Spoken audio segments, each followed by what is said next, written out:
welcome to Access Granted Headings, where we focus on building accessible digital experiences. I am Rachel Ruprecht, and I'm a senior instructional designer here at Broward College. And I'm Heidi Keller, also a senior instructional designer at Broward College.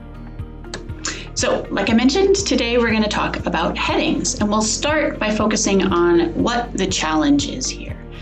The crux of the issue is that text might look like a heading to sighted users, but not be identifiable as such to assistive technology like screen readers. I'll say a bit more about what that means in a minute.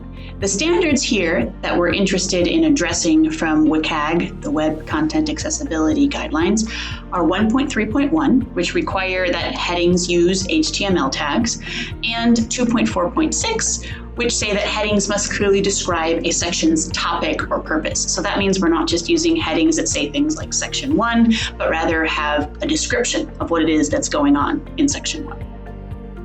The gap here, like I mentioned, is between how text appears and then the underlying semantic reality for how it's engaged with by screen readers. So text might be bolded, increased font size, or even color changes in ways that would signal to sighted users that it's a heading. But unless it is identified as such with the HTML tags, H1 through H6 for those levels, that visual styling is completely ignored by assistive technology like screen readers.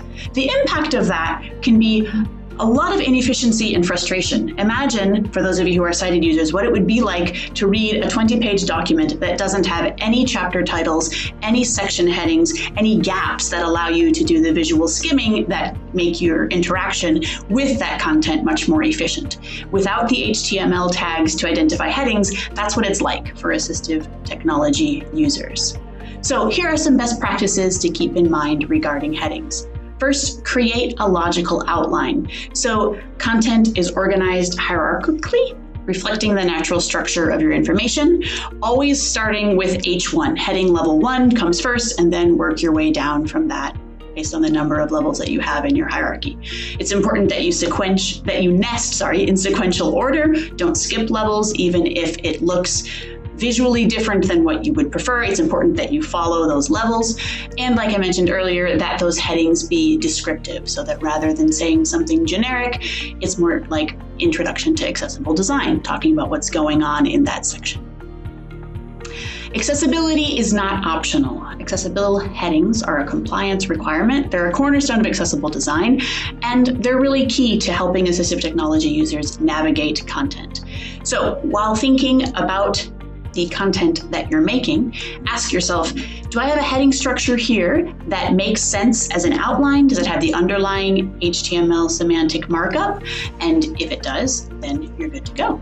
So now Heidi's going to show you what this looks like in practice and how to identify text as a heading. Great. Thank you, Rachel.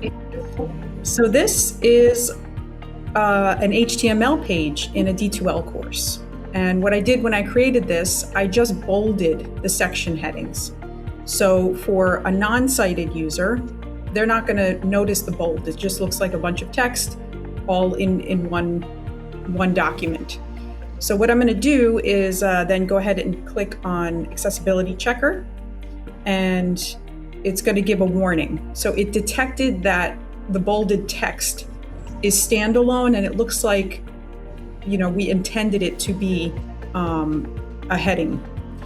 So what we can do is go ahead and select heading level here and repair, and that made that heading level 1. We can go to the next issue. So issue 2, it also detected that one of these sections here, the title, is also bolded and standalone.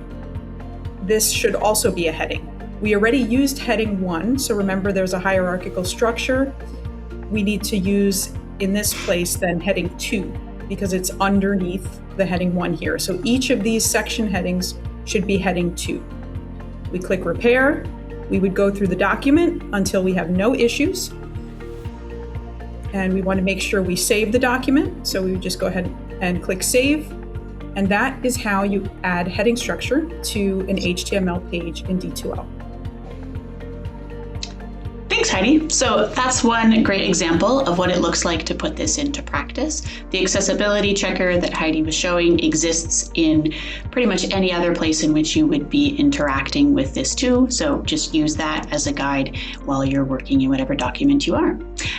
Thanks.